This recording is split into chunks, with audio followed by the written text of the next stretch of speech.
Bonjour à tous et bienvenue dans votre émission préférée du dimanche qui revient sur l'actualité people, télé-réalité mais également société. Cette semaine, vous allez voir que le planning est chargé entre télé-réalité justement et société parce qu'il y avait des choses actuelles sur lesquelles je voulais revenir.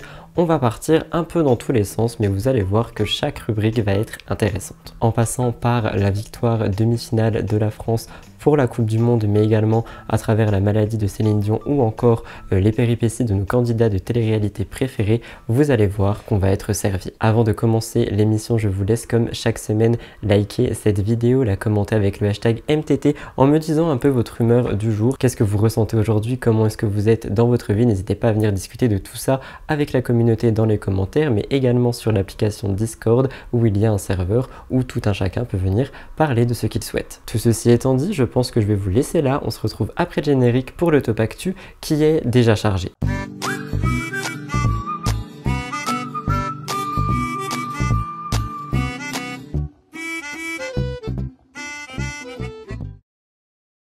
Je voulais commencer le top actu avec Céline Dion. On m'a parlé de ça la semaine dernière. C'est d'ailleurs mon petit copain qui m'en a parlé. J'ai noté ça dans un coin et j'ai pas vu d'infos repasser dessus. Donc je n'y ai pas pensé, mais j'aurais bien aimé en parler la semaine dernière. Ce n'est pas grave, on va en discuter cette semaine. Je pense que vous savez tous à peu près de quoi je vais vous parler, mais je voulais revenir dessus avec vous pour vous expliquer un petit peu pour ceux qui n'ont pas forcément compris ce qu'il se passait. C'est une rubrique assez triste, mais que je trouve intéressante. Actuellement, la santé de Céline Dion n'est pas au beau fixe. Et c'est pour cette raison qu'elle a décidé d'arrêter sa tournée mondiale. Elle l'a annoncé jeudi dernier, donc pas le jeudi de cette semaine, mais le jeudi d'avant, parce que je tourne le jeudi.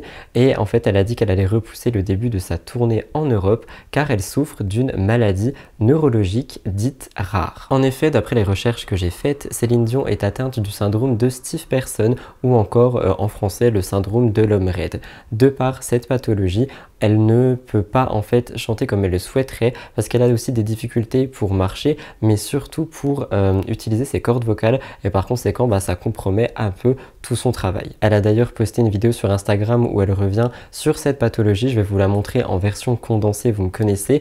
À l'intérieur de cette vidéo, elle apparaît très fatiguée, elle va parler de son diagnostic. Personnellement, moi ça m'a vraiment fondu le cœur parce que je sais que c'est quelqu'un qui est très important, même si je n'écoute pas sa musique H24 ou tous les jours. C'est quelqu'un qui est très important, qui a accompagné beaucoup de personnes, et savoir que cette icône mondiale est dans cette condition, personnellement ça m'a attristé et j'avais envie de partager ça avec vous parce que l'actualité est quand même assez intéressante. Dans cette vidéo, on aura des détails comme le fait qu'elle ne peut pas chanter comme elle le souhaite, comme je vous l'ai dit, parce qu'elle ne peut pas utiliser ses cordes vocales comme elle aimerait pouvoir le faire, et par conséquent elle va devoir annuler, repousser sa tournée. Je vous laisse écouter. Je suis désolée d'avoir pris autant de temps pour vous donner des nouvelles. Je m'ennuie de vous tous et j'ai tellement hâte de retourner sur scène pour pouvoir vous parler en personne. J'ai toujours été un livre ouvert.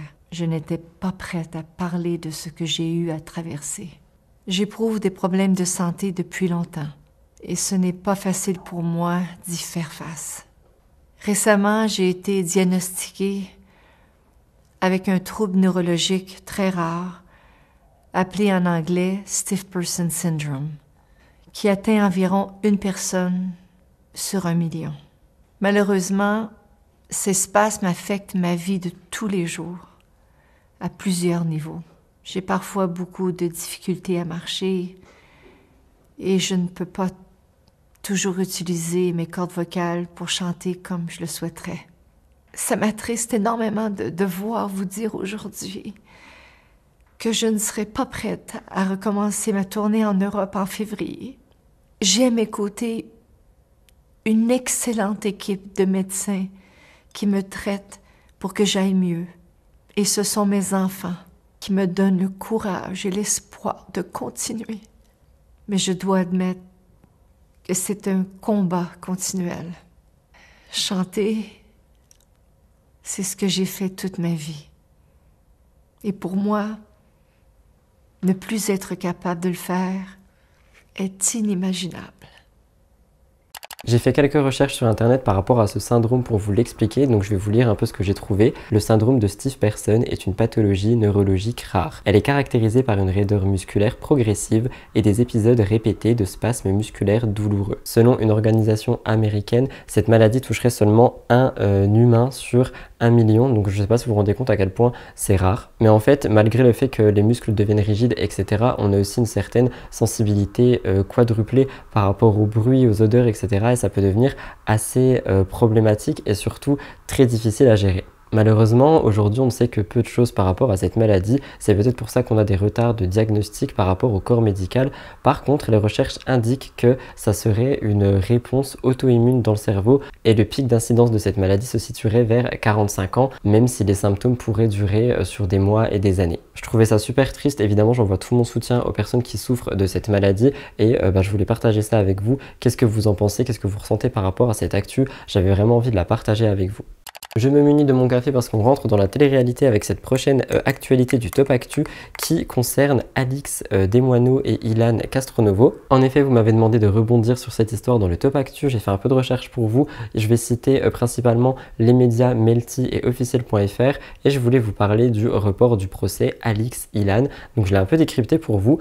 Un peu de contexte pour commencer. Ça fait, plutôt 1 an après les révélations d'Alix Desmoineaux concernant la fameuse vidéo où il y aurait eu un acte, du moins une agression sexuelle envers une mineure ou une jeune femme. En fait, à partir du moment où cette bombe a été lancée, Ilan a reçu énormément d'harcèlement et c'est la raison pour laquelle aujourd'hui, du moins il y a quelques semaines, quelques mois, il a commencé à crier un peu partout qu'il n'en pouvait plus, notamment contre Samzira, mais aussi contre Alix. Rappelez-vous, il y a quelques semaines de cela, Ilan postait des TikTok en pleurs, il était vraiment mal en point. Je ne vais pas vous les remontrer, je vous les ai déjà montrés dans plusieurs émissions Mix The Tea, donc je vous laisserai parcourir ma chaîne, mais je trouve ça pas forcément respectueux de remontrer ces vidéos après autant de temps. Mais enfin bref, tout ça pour vous dire qu'en écoutant ces vidéos, il y a quelqu'un qui a réagi, c'est Maëva Guénam. Je vais aussi vous passer ses stories, mais je vais un peu revenir sur ce qu'elle avait dit. Elle avait dit, on m'a envoyé les TikTok d'Ilan, ce qu'il se passe c'est trop grave. Ça m'énerve vraiment. Ilan, ça fait 1 an qu'il se fait détruire pour quelque chose qu'il n'a pas fait. Je suis obligé d'ouvrir ma gueule, c'est trop injuste. Tout ce qu'elle a raconté à Alix par rapport à la vidéo, ce n'est pas vrai.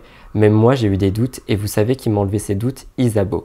Je l'ai vu, je lui ai posé la question et pourtant Isabeau est en guerre avec Ilan. Elle ne peut pas se le voir. Elle m'a dit, Maëva, j'ai vu les vidéos, il n'a vu personne.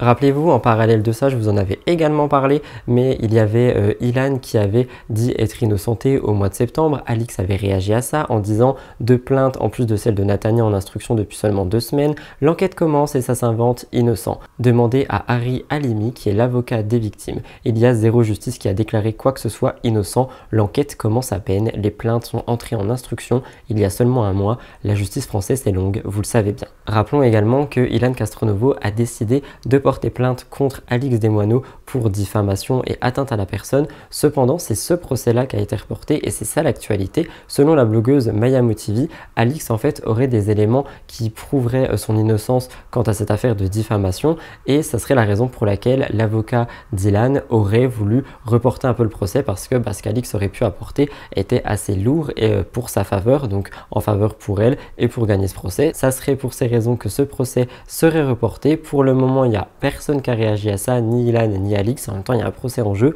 donc je ne sais pas comment les blogueurs ont les infos, mais ils les ont. Je voulais terminer le Top Actu par revenir sur le cambriolage qu'ont subi Paga et Giuseppa, donc anciens candidats télé-réalité, j'ai pas envie de dire actuels parce qu'ils sont plus trop en télé. Rappelez-vous pour contexte, après 1 an de relation assez tumultueuse, Giuseppa a annoncé sa grossesse à Halloween dernier, donc tout semblait aller pour le mieux dans ce couple. Ils avaient l'air d'avoir des bases assez solides, d'avoir réglé leurs problèmes, ils attendaient tout simplement leur premier enfant. Malheureusement, un drame s'est produit et est venu littéralement gâcher leur quotidien. Sans donner trop de détails, Giuseppa a confié sur sa story Instagram qu'elle a été cambriolée durant le week-end. Il faut savoir que Paga et Giuseppa sont quand même assez actifs sur les réseaux sociaux et ça avait pas mal inquiété le fait qu'ils donnent pas de nouvelles et tout ça. Mais après un petit silence, Giuseppa est revenu donner des nouvelles mais aussi répondre aux critiques par rapport aux personnes qui ont critiqué son cambriolage, alors qu'encore une fois c'est quelque chose qui est subi. Mais je vais un peu tout vous expliquer. Elle disait dans sa première story: dans la nuit du samedi à dimanche, il s'est passé quelque chose de très grave.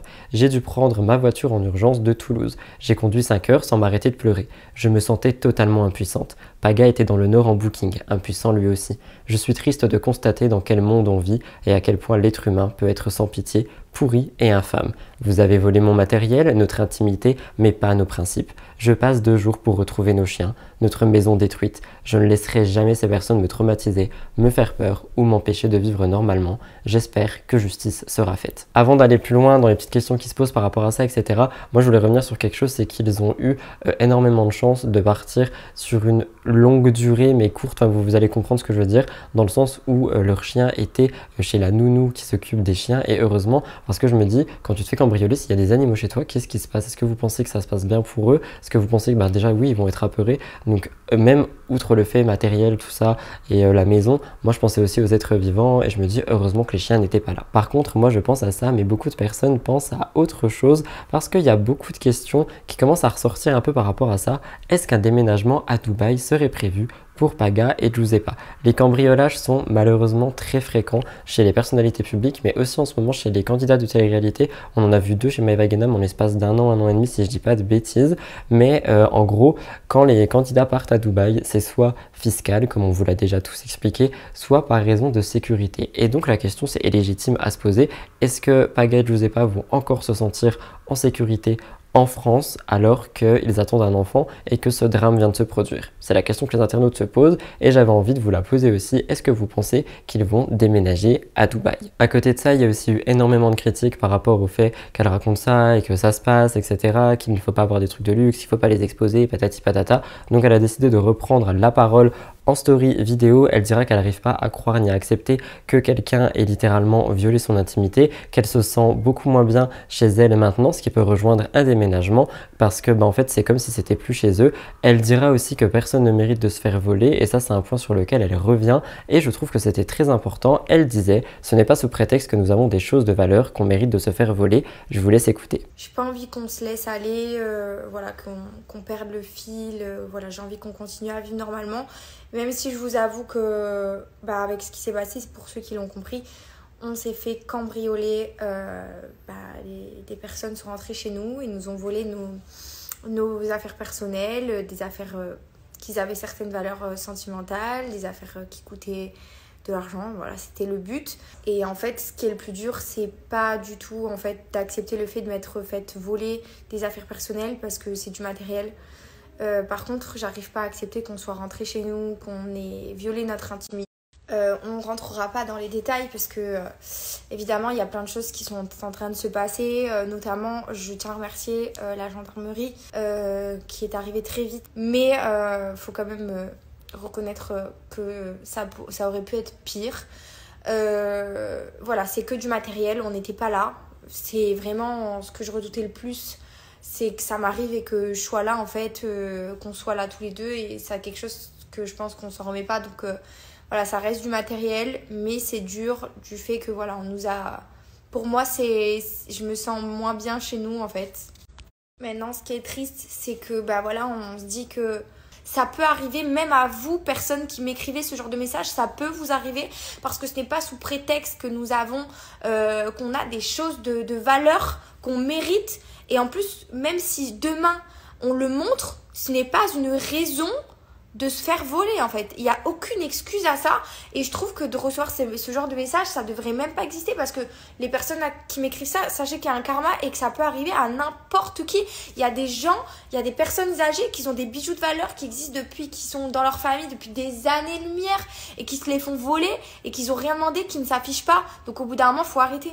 Plus tard, Giuseppa va revenir encore une fois sur ça et va conclure avec un message qui en fait démontre qu'elle est toujours sous le choc de la situation. Elle dira: le plus dur c'est psychologiquement. J'ai peur, je me sens mal à chaque fois que je rentre dans une pièce de me dire qu'ils sont venus se servir. Et moi je vous pose la question, est-ce qu'un déménagement est prévu déjà? Oui, ça c'est la question que je voulais vous poser, mais surtout, moi je trouve que c'est vraiment très très compliqué, je pense, le fait de savoir que quelqu'un a littéralement pénétré chez toi, a fait sa petite vie, a volé des trucs, je pense que ça doit être totalement terrifiant. Donc je pense, moi sincèrement, qu'ils vont déménager, mais je pense qu'ils vont rester en France. Je vois pas pourquoi d'un coup ça serait Dubaï. Peut-être que juste prendre une maison soit un peu plus sécure, soit un peu plus éloignée des villes ou moins montrée autour à partir de ce moment-là, ça peut être une solution, pas forcément Dubaï. Je mets un trigger warning au début de cette actualité parce qu'on va revenir une fois de plus sur Norman Tavo. Il y a eu un update, donc je vais un peu raconter le contexte. Donc trigger warning pour les enfants et les parents qui me regardent avec leurs enfants à côté. Passe à l'actualité suivante, je pense que ça sera un peu mieux. Mais comme vous le savez, j'ai couvert l'affaire Norman sur ma chaîne YouTube et je vous avais dit que je vous tiendrai au courant s'il y avait des nouvelles choses. Pour rappel, Norman est devenu célèbre avec des vidéos humour, etc. Il a 35 ans, mais aujourd'hui, il est accusé de et de certains de ses actes sur des personnes mineures. Il a été placé en garde à vue il y a 2 lundis pour corruption de mineurs. Il a été libéré 48 heures après sans poursuite pour le moment, mais il y a quand même 6 jeunes femmes qui ont porté plainte. Et cet update est à l'origine de YouTube parce que c'est YouTube qui a décidé de prendre la parole. Ils ont annoncé dimanche avoir retiré toute la publicité sur la chaîne de Norman Tavo. Donc ça prive sa chaîne de publicité, les vidéos sont toujours visibles, mais tout ce qui est au niveau de l'argent n'est plus là. Cette décision, en fait, elle fait suite à une autre décision qui a été prise par le groupe Webedia, comme je vous ai raconté dimanche dernier. Enfin non, c'était vendredi, la vidéo de Norman était hors Mixoti, mais en gros, Webedia suspendait également toute collaboration avec lui. Un porte-parole de YouTube avait dit « Nous avons décidé de démonétiser la chaîne de Norman, c'est-à-dire qu'il n'y a plus de publicité associée à sa chaîne et donc plus de revenus. Nous considérons le harcèlement sexuel sous toutes ses formes comme inacceptable. Si un contenu inapproprié est signalé sur YouTube, nous supprimons la vidéo et ou les commentaires. Conformément à notre règlement, nous pouvons aussi clôturer les comptes concernés. » Avant d'aller plus loin, sachez que Norman n'a pas été la seule chaîne démonétisée, étant donné que Léo Grasset, affaire que j'ai aussi énormément couverte, a aussi subi cette démonétisation sur sa chaîne de manière très rapide et apparemment quand Léo a été mis au courant, il a décidé de ne pas réagir à ça et comme par hasard, ces sanctions interviennent juste quelques jours après. Donc, comme je vous ai dit dimanche dernier, je vous disais que YouTube disait qu'ils allaient prendre des mesures par rapport à tous ces comportements, etc. On est forcé de constater, de voir que quelques jours plus tard, les mesures ont été prises. Donc je trouve ça plutôt cool et je recite un porte-parole avant de vous donner mon avis. Le comportement d'un créateur sur YouTube ou en dehors qui nuit à ses utilisateurs, à sa communauté ou à ses employés ou à son écosystème sera un compte sur lequel il y aura des mesures à prendre. Mais rappelez-vous, c'est pas du tout la première fois où YouTube avait réagi par rapport à ce genre de choses. Il y avait déjà eu ce cas avec le YouTuber Experiment Boy en 2020, mais aussi Marvel Fitness en 2021. Et moi, j'ai envie de vous poser une question. Pourquoi l'argent? Parce que c'est énormément cool, hein. Je ne suis pas du tout contre le fait que YouTube ait démonétisé ces 2 chaînes et les autres qui sont en rapport avec toutes ces problématiques. Par contre, moi je pense que c'est surtout la visibilité de la personne qu'il faudrait empêcher, dans le sens où pourquoi ne pas suspendre la chaîne. Donc toutes les vidéos seraient mises en privé, la chaîne est suspendue, pas supprimée pendant le temps des procès, des enquêtes, etc. Mais je ne vois pas le rapport avec l'argent, ou alors à moins que cet argent soit récolté pour dédommager les victimes si le procès montre qu'il y a des victimes à dédommager. Mais moi je pense que si on veut agir pendant une enquête en cours, le mieux est d'enlever la visibilité et le pouvoir médiatique de ces personnes. Ce n'est que mon avis, mais je voulais avoir le vôtre dans les commentaires par rapport à ça. Est-ce que vous auriez été plus team on enlève l'argent ou team on bloque la visibilité de la personne qui est mêlée à ces histoires, à ces affaires et à ces enquêtes? J'ai hâte de vous lire dans les commentaires. On passe de YouTube à la télé-réalité avec un nouveau trigger warning. Cette fois-ci, il concerne les fausses couches, les grossesses qui se passent pas forcément bien. Je sais que j'ai énormément de mamans qui me regardent, j'ai aussi énormément de femmes qui me regardent. Donc si jamais vous êtes sensible avec ces sujets, passez à la prochaine actu parce que quelque chose qui n'est pas passé inaperçu cette semaine, c'est la grossesse de Mila Jasmine. C'est officiel, aujourd'hui je peux vous le dire, Mila est enceinte. Elle a annoncé ça sur les réseaux Instagram via une vidéo où elle retrace son parcours. La légende était « J'ai une surprise pour vous, un cadeau de Noël avant l'heure, un miracle de Dieu ». Au début, c'est une vidéo qui est assez triste parce qu'elle apparaît dans un lit d'hôpital. On entend en voix off qu'il y a plusieurs mois, elle a été hospitalisée, elle avait énormément mal au ventre. Les médecins lui ont dit qu'elle devait se faire opérer d'urgence parce qu'elle était entre la vie et la mort. Et en fait, on a appris qu'à ce moment de cette vidéo, Mila venait de faire une fausse couche et elle dit « J'ai perdu mon bébé ». Je vous laisse regarder la vidéo. Il y a plusieurs mois, j'ai été hospitalisée. J'avais mal au ventre, je ne savais pas ce qui m'arrivait. Les médecins m'ont dit que je devais me faire opérer en urgence car j'étais entre la vie et la mort. Sauf que j'étais enceinte à ce moment-là et j'ai perdu mon bébé. Cela a été une épreuve très difficile pour moi, mais heureusement que mes amis étaient là, mon mari, ma famille. Et petit à petit, j'ai commencé à retrouver le sourire, à reprendre goût à la vie, malgré cette épreuve qui était très difficile pour moi. Et j'ai surtout énormément prié pour qu'un miracle se produise. Et il me semble que Dieu m'ait entendu.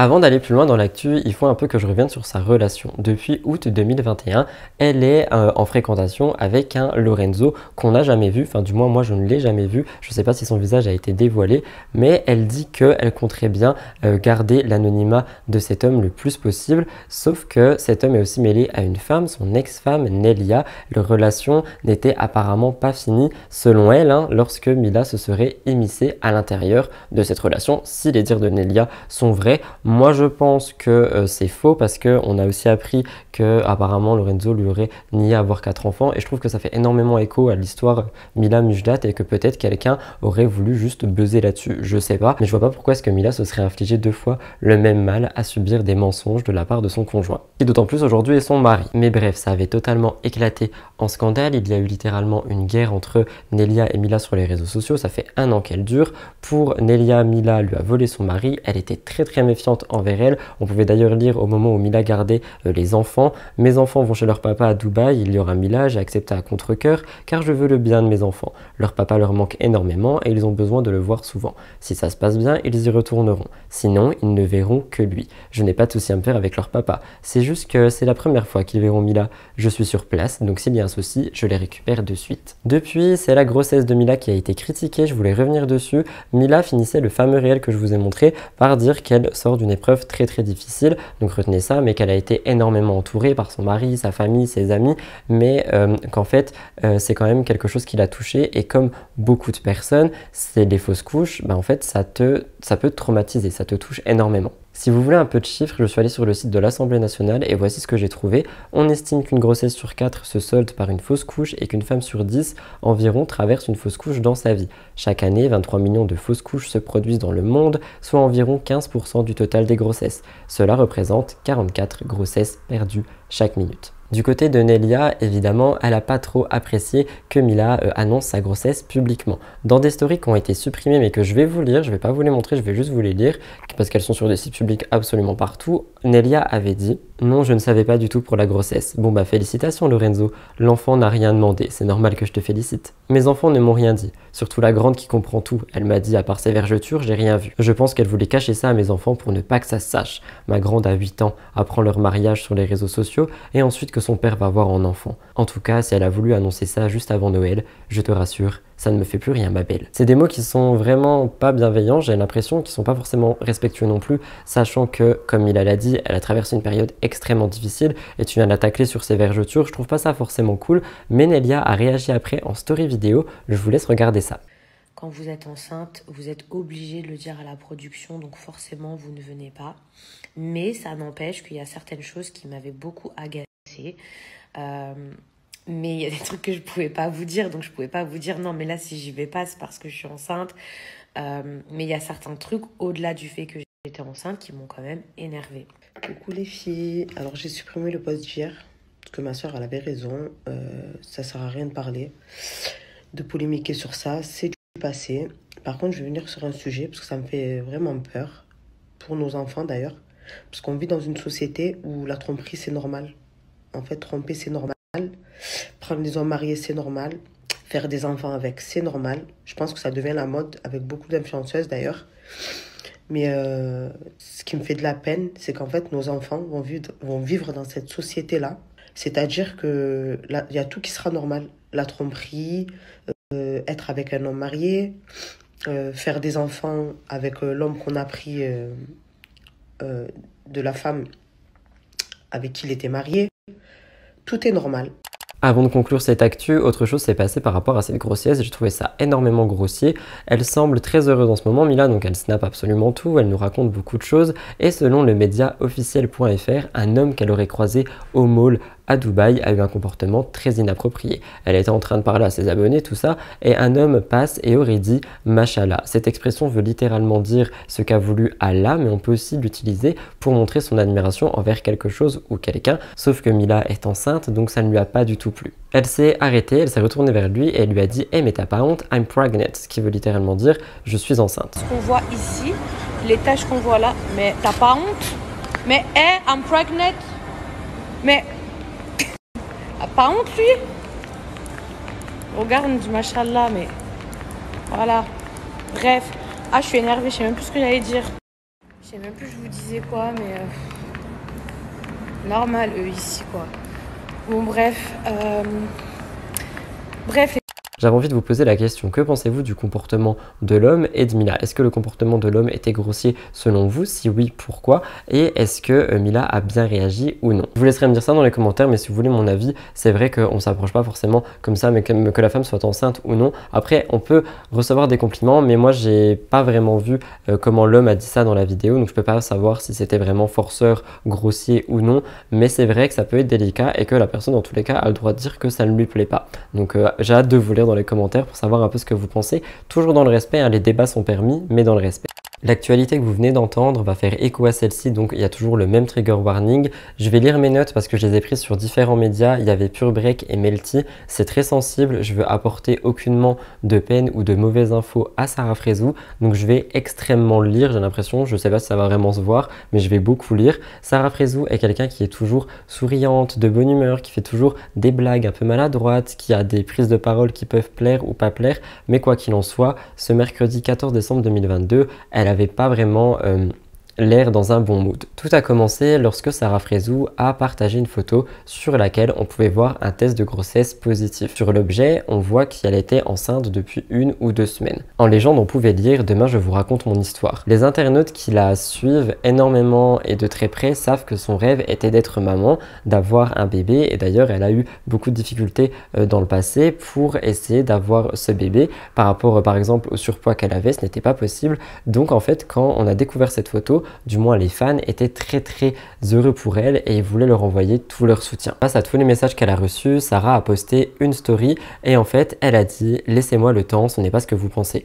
J'ai reçu énormément de messages de félicitations, j'ai besoin de vous expliquer, laissez-moi juste le temps. Depuis hier je ne parle pas. Je suis épuisée. » On comprend donc via ces stories qu'il y aurait peut-être un peu plus à cette grossesse, qu'il y aurait peut-être aussi des mauvaises nouvelles, que c'était pas forcément positif si la grossesse était actuelle ou quoi que ce soit, que peut-être tout le monde s'est monté le crâne pour rien, pour une nouvelle tout autre, on ne sait pas. Et moi j'ai envie de vous soulever une question, est-ce que vous pensez qu'on doit réagir tout de suite lorsqu'on voit une photo de ce type ou quoi que ce soit? Parce que du coup, comme vous allez le voir, ça peut blesser. Avant de réagir en pleurs dans sa story, Sarah a décidé de raconter un peu son histoire par écrit. Elle va dans un premier temps évoquer le fait que son intimité aurait été violée par les médias à plusieurs reprises parce qu'elle aurait subi une forme d'harcèlement qui ça l'aurait totalement détruite de l'intérieur. Et après, elle revient un peu sur son parcours pour avoir un enfant. Comme je vous l'ai dit, c'était très compliqué dû au surpoids qu'elle avait avant et par conséquent, il me semble que ça a un peu déréglé des choses dans son corps. Donc, on lui a conseillé de faire une fécondation in vitro. Pour ceux qui ne savent pas, la fécondation in vitro est la fécondation extracorporelle qui consiste à reproduire au laboratoire ce qui se passe naturellement dans les trompes. La fécondation est les premières étapes du développement embryonnaire. La stimulation des ovaires va permettre le développement de plusieurs follicules. Si vous voulez en apprendre plus, il y aura un article dans la barre d'infos pour aller plus loin. Sarah dira que c'était un parcours très long, très difficile émotionnellement et physiquement et qu'elle a dû se heurter à plusieurs échecs, mais par exemple, elle nous dira aussi d'autres trucs que j'ai trouvé extrêmement glauques et qui font froid dans le dos. Apparemment, elle aurait été filmée à son insu alors qu'elle était sous anesthésie générale, mais il y aurait aussi son dossier médical qui aurait fuité selon ce que le talk show Aja de Samzira a dit et selon ce que j'ai vu dans la story d'Aquababe. Donc je trouve que ce sont des choses qui sont quand même très sombres et je comprends pas comment est-ce qu'un corps médical peut faire ça. Et par rapport au test de grossesse qu'on a vu donc positif, elle dira qu'elle a fait une fécondation in vitro qui s'est avérée être positive mais que malheureusement elle a fait une fausse couche. Mais elle dira contrairement aux fois précédentes, j'ai ressenti les symptômes d'une femme enceinte pour au final tout perdre. C'est ce qui m'a le plus déchiré. Elle demande, et je le demande aussi aux personnes qui ne l'aiment pas ou qui n'apprécient pas le personnage. Moi je parle de personnage, elle dit qu'il ne m'aime pas moi, mais moi je pense que c'est le personnage que les gens n'aiment pas forcément, parce que de base on n'est pas censé même juste insulter les autres, mais bref. Mais elle demande aux gens qui ne l'aiment pas et qui ne l'apprécient pas, et je le demande aussi de ne pas lui envoyer de la haine, de juste l'éviter pendant les prochains jours parce qu'elle vit une période extrêmement compliquée. Elle veut juste qu'on la laisse tranquille. Elle a évidemment remercié toutes les personnes qui étaient là pour elle, mais elle veut vraiment qu'on la laisse tranquille. Elle a raconté son histoire en larmes dans sa story. Je vous ai fait une sorte de petit magnéto qui illustre très bien l'actualité. Je vous l'affiche. J'ai besoin de vous parler, j'ai besoin de vous expliquer les choses, j'ai besoin de vous... Il y a beaucoup de personnes qui m'ont envoyé des messages de soutien, qui ont un peu compris.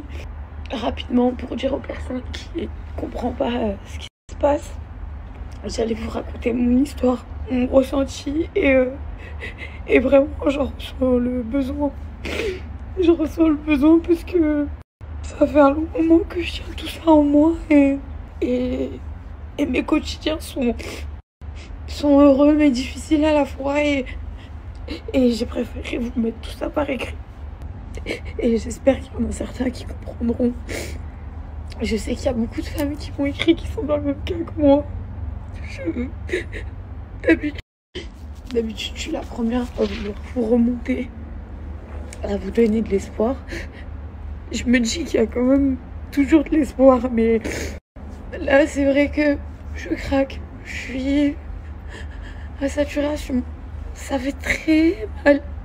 J'envoie sincèrement tout mon soutien à Sarah Frézou et j'espère sincèrement que vous aussi, et même si on n'apprécie pas forcément le personnage ou les prises de parole ou quoi que ce soit, ça reste un moment très difficile. Donc s'il vous plaît, soyez respectueux envers elle dans mes commentaires parce que le message épinglé que je mets en disant soyez respectueux dans les commentaires, sinon vous risquez d'être banni pour ma chaîne, il n'est pas valable que pour les gens qui ne sont pas forcément abonnés à ma chaîne ou que je vois jamais. C'est aussi valable pour les gens qui sont là tout le temps, mais au bout d'un moment, j'aimerais juste avoir un espace commentaire respectueux envers les actualités que je traite. Je pense que c'est la moindre des choses. J'essaye de l'être le plus possible. Je vous demanderai de l'être aussi, même par rapport à Sarah Frézou. Et même si la semaine dernière, on a dit qu'elle avait été un peu maladroite, aujourd'hui, elle va mal et c'est ça que je veux mettre en avant dans le sens où mieux vaut lui apporter du soutien que de la haine. Avant de terminer avec Sarah Frézou, j'ai aussi vu dans les stories qu'apparemment Ahmed, donc son ex, aurait fait en sorte qu'elle maigrisse. Je sais pas si c'est vrai ou faux, j'ai juste vu l'information passer dans ses stories et sur un ou deux médias, mais si c'est le cas, c'est quand même quelque chose qui est très grave, donc je reste à l'affût.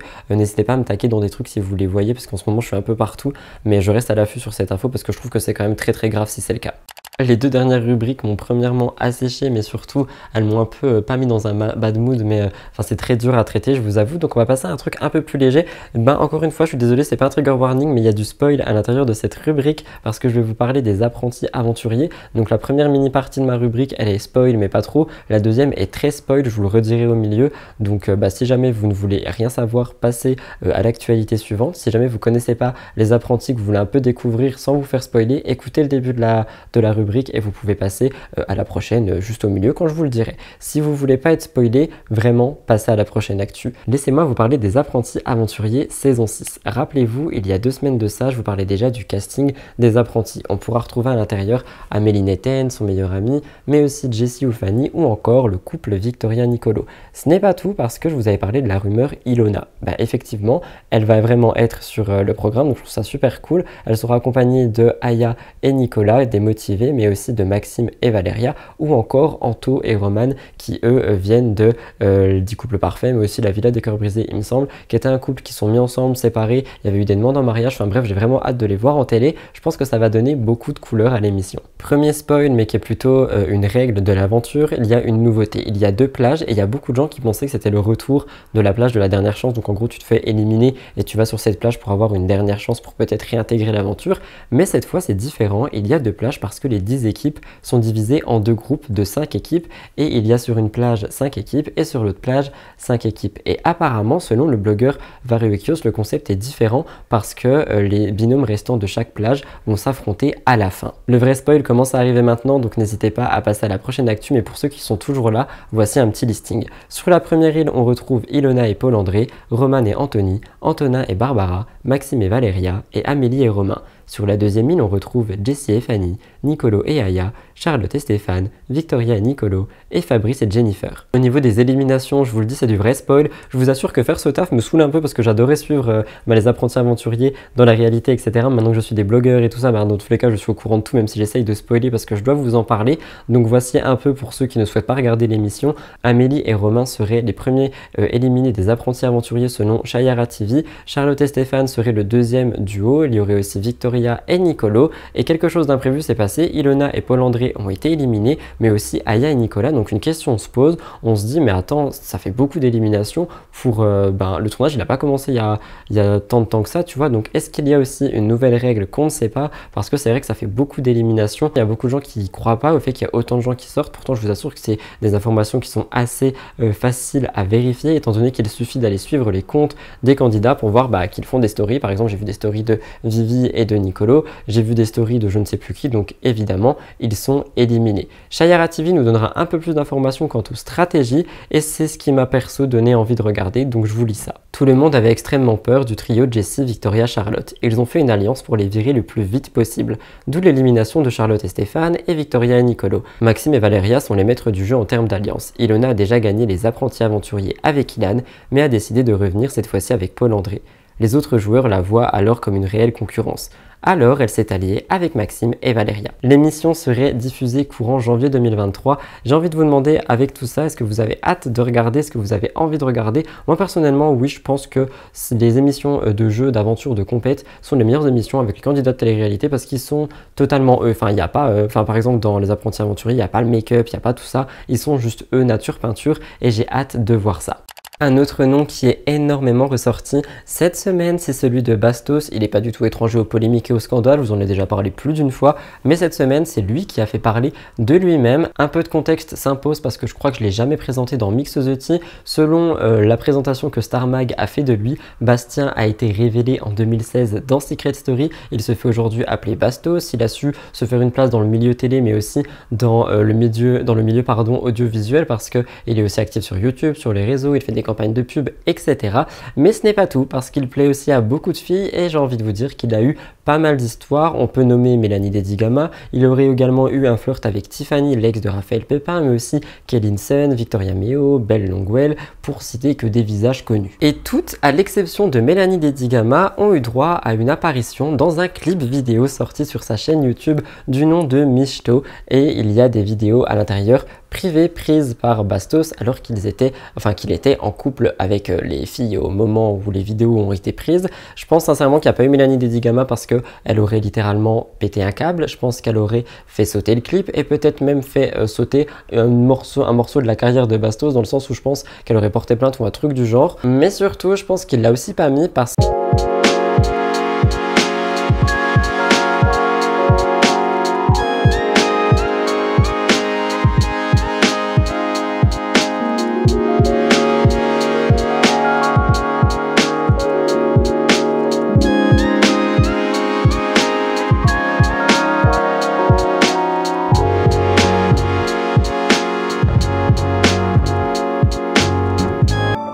comme vous le voyez, on dirait bel et bien que Mélanie Dedigama et Julien Bert sont en train d'officialiser leur relation, donc peut-être que Bastos voulait juste la laisser tranquille, je ne sais pas. Au final, j'ai bel et bien posé la question à Bastos lui-même qui m'a répondu que Mélanie Dedigama n'était pas présente dans le clip tout simplement car elle n'est jamais allée dans son van. Le clip revient sur les ex qui ont été dans son van et est un clip humoristique. Mélanie n'y étant jamais allée, il n'avait aucune raison de la mettre à l'intérieur des paroles. Retournons à notre actu. Le 11 décembre 2022, Bastos dévoile son clip Michto. Pour rappel, Michto est l'abrégé de michetonneuse, ce qui désigne une femme vénale qui se met donc avec un homme pour son argent. Tout le monde sait que Bastos est connu pour vivre dans son van, donc peut-être qu'il a voulu rire de la situation et du contraste entre une michto et son van, je ne sais pas. Mais on peut entendre dans la musique, je sais qu'au fond tu t'en fous de moi, mais pas du van, fini les chips, les Corona, sors de mon van.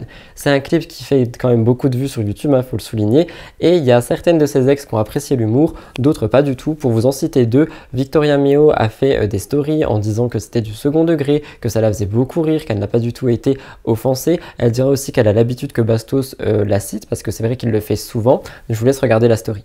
Vous êtes vraiment plein à m'envoyer la chanson de Bastos en mode hey, Vivi, regardez ce qu'il a fait sur toi, nanana. Mais pour une fois, bon déjà, juste je vous dis un truc, j'ai l'habitude parce que Bastos, je pense qu'il meurt si il parle pas de moi dans au moins une vidéo sur deux de sa chaîne, déjà pour commencer. Donc routine. Et puis surtout, là pour le coup, la chanson Michto, moi j'ai trouvé ça drôle personnellement. Je sais qu'il y a des filles qui sont apparues dans le clip qui l'ont bloqué, qui l'ont mal pris, qui vont certainement essayer de faire des stories pour le descendre et tout. Mais pour le coup, moi ce sera pas mon cas cette fois-ci parce que déjà j'ai pris une nouvelle résolution, même si on n'est pas passé à la nouvelle année, c'est de ne plus détester des gens que j'ai aimés dans ma vie. Et Bastos en fait partie, donc du coup je le détesterai pas. Et aussi une autre chose, c'est que je pense que genre cette musique elle est hyper second degré, genre arrêtez-moi si je me trompe, mais genre là c'est hyper drôle. Enfin, comment voulez-vous être michto avec un mec qui vit dans un van? Enfin, pour être michto, enfin faut avoir un mec qui est michetonnable. D'ailleurs, d'après la story de Bastos, Vivi aurait même commenté le clip en disant qu'une réponse pourrait se faire si jamais l'envie le reprenait. Par contre, de l'autre côté, si on regarde Kellinson, elle a décidé de bloquer Bastos et elle a dit sur le talk show Aja que en gros elle en avait marre des gens qui utilisent des noms etc. pour faire du buzz et que pour elle c'est littéralement faire son argent sur le dos de ses ex. Donc je sais pas ce que vous en pensez, dites-moi ce que vous pensez par rapport à ça dans les commentaires, mais surtout moi je veux vraiment votre avis sur le pourquoi du comment. Est-ce que Mélanie Dedigama n'est pas citée dans la musique? De mon côté, au moment où je filme, j'ai contacté ni Mélanie ni Bastien, je le ferai pendant le montage, donc si jamais il y a quelque chose, vous verrez ça avec un message soit de l'un, soit de l'autre, et s'il n'y a rien, ce message n'apparaîtra jamais. J'ai vu ça passer sur un média payant, l'actualité par rapport à Sophie Fantasy. J'étais obligé de m'abonner à l'article pour vous en parler. On avait évoqué le sujet brièvement dans une vidéo sur ma chaîne qui date d'il y a quelques mois par rapport à Swan et Neo. À l'intérieur, je vous parlais de Sophie Fantasy. À cette époque, je creusais pas autant qu'aujourd'hui. Mes scripts et mes rubriques n'étaient pas du tout pareils qu'aujourd'hui. C'est la raison pour laquelle je vais tout vous expliquer maintenant par rapport à Sophie Fantasy, sa condamnation et Eurochallenge, une société qui est plus que douteuse. Je vais pas mal lire mes notes, mais c'est pour que vous compreniez le mieux possible. Je vais commencer par vous expliquer la condamnation récente pour qu'on puisse creuser dans un peu le passé de cette entreprise, mais c'est surtout pour que vous compreniez le déroulement de celle-ci que je vous expliquerai en fait tout au long. Enfin, ça va être un peu compliqué, mais j'ai vraiment besoin de votre attention. Sophie Fantasy a été jugée aux côtés de 13 autres personnes parce qu'elle est soupçonnée d'avoir escroqué 340 victimes via une agence matrimoniale pour laquelle elle travaillait en famille. Voici ce que le média 20 minutes dira avant d'aller plus loin dans mes explications. 3 ans de prison ferme et 100 000 € d'amende ont été requis ce mercredi à l'encontre de l'influenceuse lyonnaise Sophie Fantasy. Elle est poursuivie pour escroquerie en bande organisée, abus de faiblesse ou encore harcèlement moral. Il lui est reproché entre 2010 et 2014 d'avoir escroqué 340 victimes par le biais d'une agence matrimoniale Eurochallenge qu'elle co-gérait avec son compagnon à l'époque. Le préjudice est estimé à 2 millions d'euros. Je ne sais pas si vous vous rendez compte à quel point c'est énorme. Pour vous parler un peu de l'entreprise Eurochallenge, elle a été créée à Lyon dans les années 1990. Elle promettait aux clients de trouver leurs futures épouses venues d'Asie, d'Afrique ou encore de l'Est. Elle demandait dans un premier temps d'être payée afin de découvrir les photos. Quand je dis elle, je précise que je parle de l'entreprise Eurochallenge selon les informations que j'ai pu trouver. Mais en fait, sur place, à chaque fois, les clients trouvaient d'autres personnes en face d'eux que les photos qu'ils avaient sélectionnées. Donc c'était un peu bizarre, mais bon, j'ai envie de dire que ça, c'est un peu le jeu même avec Tinder, tu vois. Sauf qu'en fait, les clients étaient aussi censés avoir des voyages tout frais payés, etc. Alors que finalement, c'était facturé pour eux, qu'il n'y avait jamais moyen de se retourner. Il y avait aussi des problèmes par rapport au fait que les voyages devaient être tout frais payés, sauf que c'était jamais vraiment le cas, que c'était toujours facturé à la tête du client et que si jamais on essayait de se retourner, on se retrouvait avec un huissier derrière notre porte. Le procureur a aussi demandé une peine de 4 années de prison à l'encontre du conjoint de Sophie Fantasy et du fils de la fondatrice de cette agence matrimoniale. Et c'est à partir de là que j'ai trouvé ça extrêmement intéressant à creuser parce que la manière de faire par rapport à cette escroquerie qui est citée dans les médias, ça semblait très bien ficelé et je voulais décortiquer ça avec vous. Comme vous le savez, l'amour est un sujet très sensible. Donc j'ai pas envie d'avoir des jugements dans mes commentaires parce que y a beaucoup de gens qui recherchent l'amour comme but d'une vie, il y a beaucoup de gens qui souhaitent faire une famille comme but d'une vie, il y a beaucoup de gens qui souhaitent faire une carrière comme but d'une vie, il y a beaucoup de gens qui souhaitent voyager, être heureux, etc. Mais il y en a pour qui ça va vraiment être, et les relations amoureuses et tout ça. Donc je veux qu'on respecte tout le monde dans les commentaires. Si jamais il y a des gens qui veulent se confier, vous pouvez, sachez que vous pouvez le faire, je suis là pour vous répondre par rapport à ça. Mais tout ça pour vous dire que c'est un sujet sur lequel beaucoup malheureusement peuvent jouer, et ici vous allez voir que ça coûte cher. Parce qu'en effet, plusieurs clients de l'agence matrimoniale Eurochallenge vont se rendre compte que l'amour a un prix et qu'il est parfois très amer. Beaucoup de clients ont témoigné dans des médias, pour n'en citer qu'un, je vais vous parler de Europe 1 qui parle d'un certain François, 61 ans, qui vit à Saint-Étienne. Il était divorcé depuis quelques années au moment de cette agence, etc.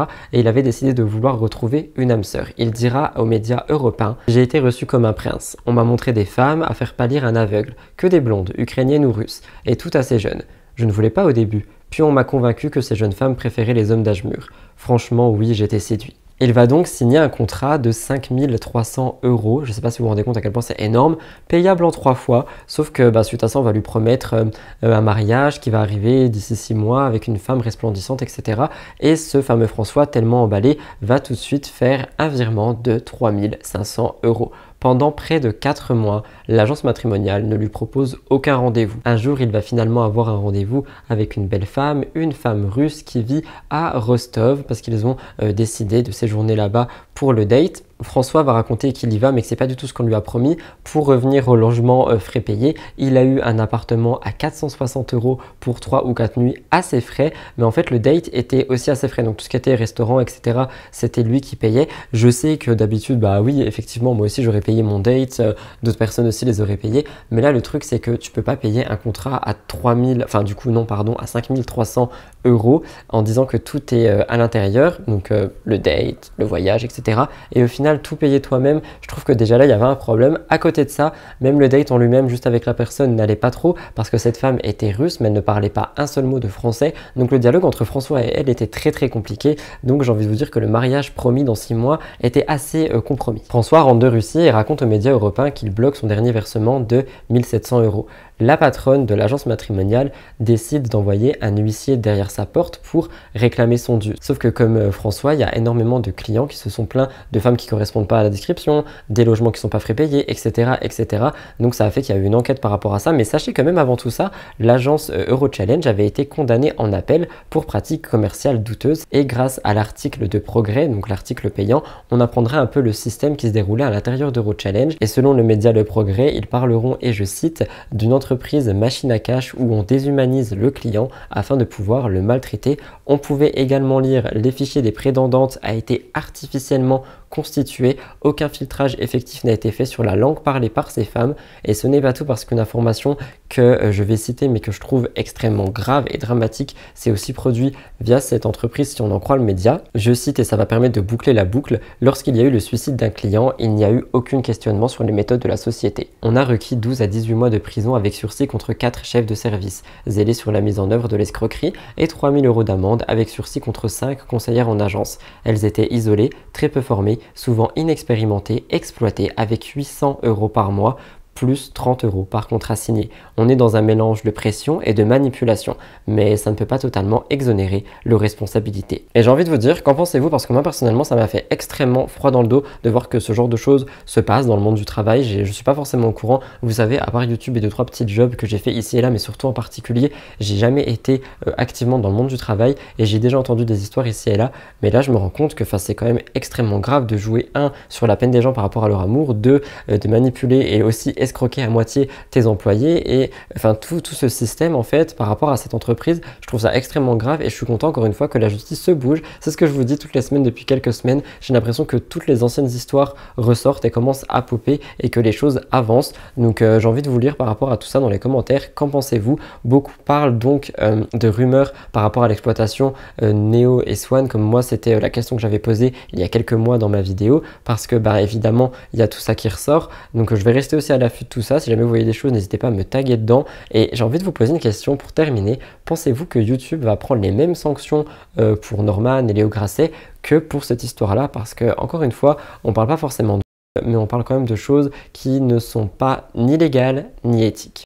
Vous me demandez tout le temps des nouvelles de Kevin et Carla, comme je vous l'ai déjà dit. Donc je me suis dit qu'une petite actu par rapport à Cynthia aussi, ça pouvait vous intéresser. Vous allez voir, on va aussi parler de Kevin, mais surtout de Greg. J'ai trouvé ces infos sur le média officiel.fr. Rappelez-vous, selon de nombreux blogueurs, Kevin et Cynthia auraient passé un week-end ensemble dans un château avec un spa, etc.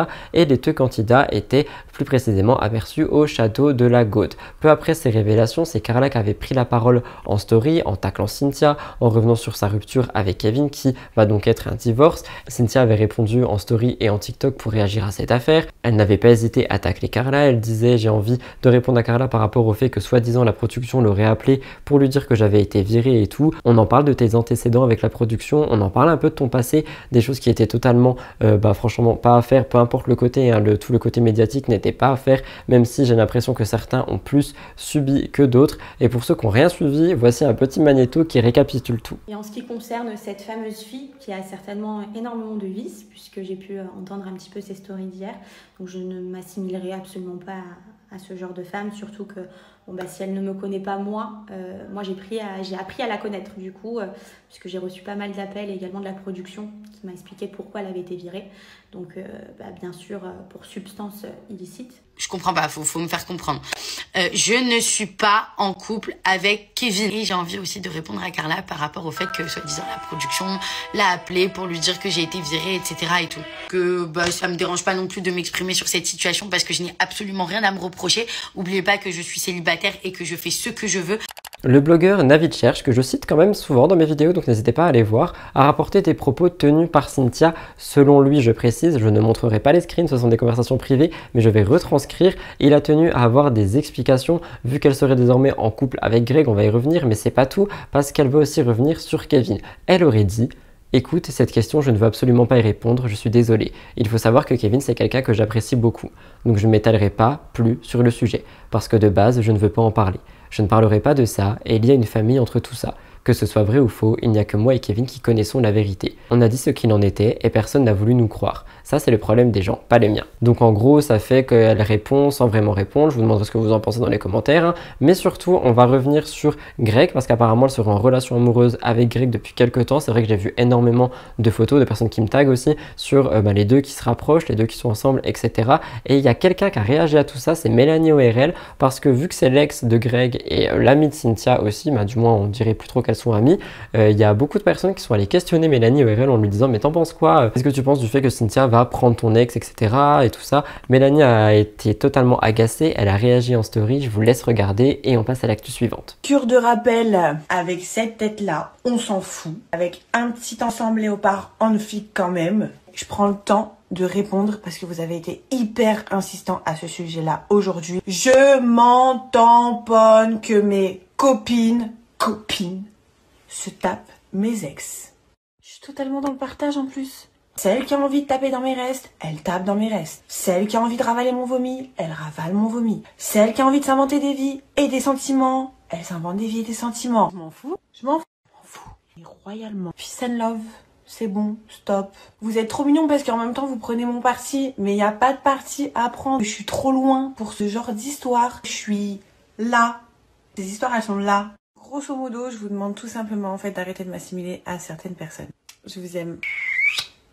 Ça aussi, je voulais à tout prix revenir dessus, c'est quelque chose qui m'a beaucoup peiné. On va parler de Loana parce qu'il y a beaucoup de choses inquiétantes à son sujet qui sortent. Je voulais donner un peu de contexte pour ceux qui la connaissent pas. J'ai pris son portrait sur le média Next Please. Elle a connu un énorme succès au début des années 2000. Elle avait absolument tout pour elle. Elle avait été la star du Love Story. Elle avait vu des couvertures de magazines s'accumuler pour elle. Elle avait vraiment une belle carrière devant elle. C'était l'une des plus grandes fortunes du show business français de l'époque, de par la télé-réalité et tout.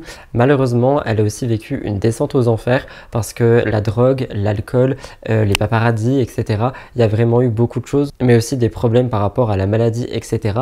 Et je voulais un peu revenir sur ça parce que en ce moment, il y a beaucoup de choses qui sortent. Loana n'est pas forcément en grande forme et je voulais un peu vous expliquer entre problèmes avec la drogue, l'alcool et sa santé. Aujourd'hui, on en parle encore. J'ai trouvé pas mal de mes informations dans les stories d'Aquababe. Il dira dans une de ses publications, celle du 11 décembre, que Loana s'est faite hospitaliser parce qu'en fait, elle avait une bague coincée sur son doigt depuis 3 semaines, elle n'arrivait pas à l'enlever et son doigt était limite nécrosé. Quelqu'un a demandé quelques jours plus tard des nouvelles de Loana dans un question-réponse par rapport à Aquababe. Aquababe a dit qu'ils ont réussi à sauver son doigt, mais malheureusement qu'elle était toujours en grande difficulté. Apparemment, Loana est restée juste la nuit le temps de soigner son doigt. Le lendemain, elle est partie. On avait dû la mettre en chambre double car elle n'avait pas les moyens de prendre une chambre seule, alias CP dans notre jargon médical. Toujours selon Aquababe, je précise, Loana souffrirait d'un trouble bipolaire et schizophrène. Elle est limite homeless, donc sans domicile fixe. La pauvre, complètement déconnectée de la réalité, est ravagée. Et une constatation qui rejoint énormément de critiques que les internautes ont fait suite à son passage en TPMP People que j'ai vu, parce que j'ai regardé TPMP People et il y avait Loana à l'intérieur. Et c'est vrai que je la trouvais pas forcément là. Je la reconnais pas comme j'ai pu la connaître avant, mais ça me fait vraiment de la peine en fait de voir que des années après, on sait tout ça et qu'il n'y a toujours aucun encadrement. Il faudrait vraiment qu'elle soit vraiment encadrée pour soigner tout ce qu'il y a à soigner. Mais je sais pas quoi vous dire de plus à part que ça m'attriste énormément, que je voulais revenir dessus et partager ça avec vous pour essayer d'alerter ceux qui sont pas forcément au courant. Et si jamais vous pouvez garder un œil sur les stories ou quoi que ce soit, n'hésitez pas à le faire parce que encore une fois, on parle de quelqu'un qui n'est pas forcément dans une bonne position en ce moment et je pense que ça mérite toute l'attention que ça mérite. Alors ça, c'est vraiment l'actualité de la semaine, c'est vraiment celle dont vous vouliez me voir réagir. Je ne sais pas si cette phrase était française, je commence un peu à fatiguer, je vous avoue. Le tout début m'a vraiment pas plombé, mais ça a été super lourd. Je pense que la prochaine fois, je mettrai les sujets sensibles à la fin. Mais bref, il s'agit de la nouvelle concernant Magali Berda qui aurait récupéré Shawna Evans. Avant d'aller plus loin, pour ceux qui me suivent, vous aviez vu que je vous avais dit avoir eu une information concernant les mouvements Bunny J, Shawna Evans, etc. C'était au moment où tout le monde pensait que Bunny J allait virer Magali Berda. Moi, je vous ai dit que j'étais au courant qu'il y avait plus à cette histoire, mais j'attendais de savoir ce qui allait vraiment se passer. Les informations qui m'ont été transmises étaient que ça allait se régler à l'amiable et que Magali récupérerait Shawna. Donc, comme on le voit, c'est un peu ce qui s'est passé. Ça a été vendu pour 1 euro symbolique, ça a été beaucoup critiqué, on va en reparler, mais j'ai reçu pas mal de questions. Laissez-moi vous expliquer. Selon le Parisien, Magali Berda reprend son indépendance. La production Bunny J a décidé de vendre pour 1 euro symbolique l'entreprise Shawna Evans qui est dirigée par Magali Berda. Elle récupère donc 100% des parts de son entreprise qui appartenait depuis 2018 à Stéphane Courby. Et c'est d'ailleurs, en fait, c'est grâce à lui qu'elle pouvait être en tête de cette entreprise parce que rappelez-vous, il y a eu une condamnation en 2019 qui fait qu'elle ne peut pas être à la tête d'une entreprise pendant 5 ans. On va y revenir juste après, restez là. Pour le contexte, depuis cet été, Magali est visée par Booba dans la guerre contre les influx voleurs. Booba veut dénoncer les arnaques que Shawna Evans a pu faire. Magali, elle, dit subir du harcèlement de la part de Booba, etc. Il y a des plaintes et des procès qui sont en cours, des condamnations qui tombent, mais voilà. Aujourd'hui, Shawna Evans n'appartient plus à Stéphane Courby. Magali a réagi à tout ça en disant qu'elle avait besoin de reconstruction, qu'elle avait besoin de son entreprise pour avancer. Mais les informations à moi qui m'avaient été transmises au moment où j'ai appris ça, c'était que en fait, elle prend le dos de Stéphane Courby, entre gros guillemets, parce que l'entreprise était dirigée par lui et que Shawna était dans la sauce, mais qu'en soi, elle, c'était juste l'image. Donc au moins, si on doit taper sur Magali, qu'on tape sur elle parce qu'elle dirige son entreprise. Seulement, voilà, Shawna Evans a fait énormément parler. Déjà, par rapport au fait que ça soit vendu 1 euro, c'était extrêmement drôle parce que ça valait à peu près le prix d'un paquet bonbons fini que eux, donc les influenceurs de télé-réalité, vendaient, etc. Donc ça a fait beaucoup rire. Mais surtout, la question est revenue, comment c'est possible qu'en 2019, elle soit condamnée pour 5 ans sans pouvoir diriger d'entreprise, mais qu'aujourd'hui elle récupère Shawna Evans? La réponse est très simple et c'est là que l'article payant du Parisien entre en jeu, qui m'a été très gentiment envoyé par une abonnée parce que sinon je n'avais pas pu y avoir accès en fait. Mais on apprendra à l'intérieur que Stéphane Teboul va diriger la société qui est donc Shawna Evans. Donc il est en relation avec Magali Berda, mais je trouve ça dommage de ne pas l'avoir dit et parce que je trouve que c'est une fausse information. Du coup ça revient au même, c'est-à-dire que le directeur n'est toujours pas Magali Berda et donc ça revient au même. J'ai envie de dire ça change juste de Stéphane pour la blague, mais je trouve ça dommage de dire que oui, du coup on a tout récupéré alors qu'en soi ce n'est toujours pas vraiment le cas sur le papier, même s'ils sont en relation et que évidemment donc c'est à elle. Mais je trouve ça dommage parce que du coup c'est quelque chose sur quoi on pourra appuyer comme je le fais là, comme le Parisien l'a fait, donc c'est un peu dommage. De mon côté, j'ai contacté Magali pour savoir si elle voulait réagir à tout ça. Je n'ai pas eu de nouvelles pour le moment. Si j'en ai au montage, je vous l'afficherai. Qu'est-ce que vous pensez de tout ça? J'ai hâte de vous lire dans les commentaires parce que je sais que vous m'aviez énormément demandé de réagir à ça et de surtout comprendre comment est-ce que c'est possible que la condamnation soit toujours là et qu'elle soit à la tête. Vous avez la réponse, elle n'est pas vraiment à la tête comme c'était le cas il y a encore quelques jours, mais avec l'autre Stéphane. Juste l'entreprise a passé de Stéphane, j'ai l'impression. Oh, et j'ai oublié de vous dire à l'intérieur de l'actu, il y a aussi un truc par rapport à Nabila, comme quoi Nabila serait en train de quitter Shawna Evans. D'après mes informations, c'est pas totalement vrai. Disons qu'elle a besoin de Shawna pour certains partenariats, je pense, et d'une autre agence pour d'autres projets, etc. Mais par contre, c'est vrai que je vois de plus en plus de personnes qui quittent Shawna Evans, notamment Mysan, qui a dit qu'elle a quitté Shawna Evans, entre autres, parce que oui, Evans a pu la certifier en 24 heures, alors que chez Shawna, ça prenait des mois. Je sais pas trop quoi en penser, je vois qu'il y a beaucoup de mouvements qui se passent, donc on verra bien ce que les prochains mois seront faits pour Shawna Evans et Magali Berda. Avant de passer à la découverte de la semaine, je voulais revenir avec vous sur la qualification en demi-finale de la France. Comme vous le savez, de toute façon, au moment où je vous parle, c'est même la finale qui vient de se dérouler parce que normalement, vous voyez cette vidéo juste après la finale. Je ne sais pas trop ce qui s'est passé du coup parce que moi, je filme quelques jours avant. Mais la victoire de la France contre le Maroc a été célébrée dans de nombreuses villes, etc.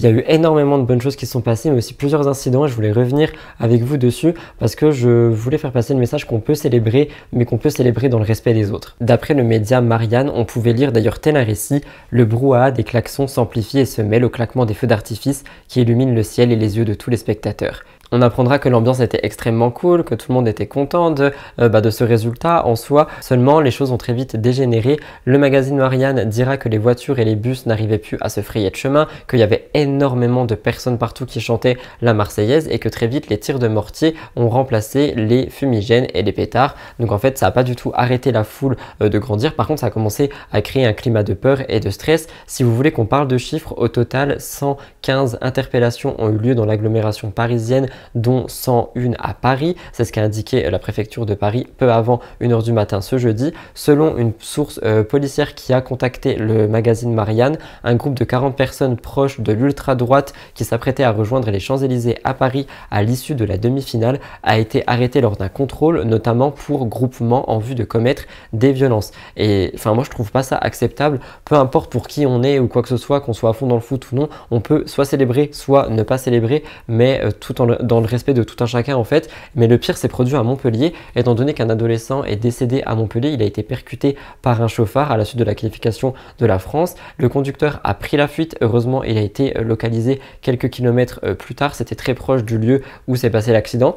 L'adolescent avait 14 ans, il a été transféré à l'hôpital et malheureusement il n'a pas survécu à ses blessures à l'hôpital. Et j'ai envie de vous dire, une vie de perdue, tu vois, pour célébrer un match. Et je pense pas que ça soit la seule, j'ai vu beaucoup de blessés et tout, donc c'est pas possible en fait, moi je trouve pas ça possible. Sur les réseaux d'ailleurs, on pouvait lire « Cet événement sportif s'achève en drame absolu », c'est aussi le titre de ma rubrique. Je sais pas si vous vous rendez compte, moi en fait, je ne suis pas le foot, je ne suis pas le sport, je ne suis pas tout ça, donc je peux pas comprendre tout l'engouement qu'il y a autour, mais je me dis que j'ai déjà été fou d'un truc ou voilà, mais j'ai toujours essayé de célébrer dans le respect de tout le monde, alors que là, bloquer les routes, bloquer absolument tout, faire des accidents, tuer des adolescents, enfin on va où en fait? Et moi ça me touche beaucoup ce genre de choses, et quoi qu'il en soit, en fait j'espère que au moment de la finale ça sera pas pire, donc au moment où vous voyez cette vidéo ça sera pas pire. Dites-moi ce qu'il en est dans les commentaires, mais je pense sincèrement qu'on peut célébrer, être tous heureux ensemble, mais dans le respect de tous. Et c'est comme ça que je voulais finir mon émission, parce que franchement ça m'a touché. Ça devait pas du tout être là-dedans, c'est pour ça qu'il y a un peu plus d'actu, ça devait pas être dans mon script, mais quand j'ai vu tout ça sur la Strict Marianne, que je mettrai en barre d'infos d'ailleurs, parce que j'ai pas du tout cité toutes les mini-rubriques qui sont revenues sur à peu près, enfin je dirais pas tout, mais sur beaucoup de drames qui se sont produits par rapport à cette demi-finale, et ça m'a touché et je voulais partager ça avec vous, parce que oui, on peut être content, mais on peut être content dans le respect. Et voilà, je voulais finir sur ça et sur un message de tolérance une fois de plus.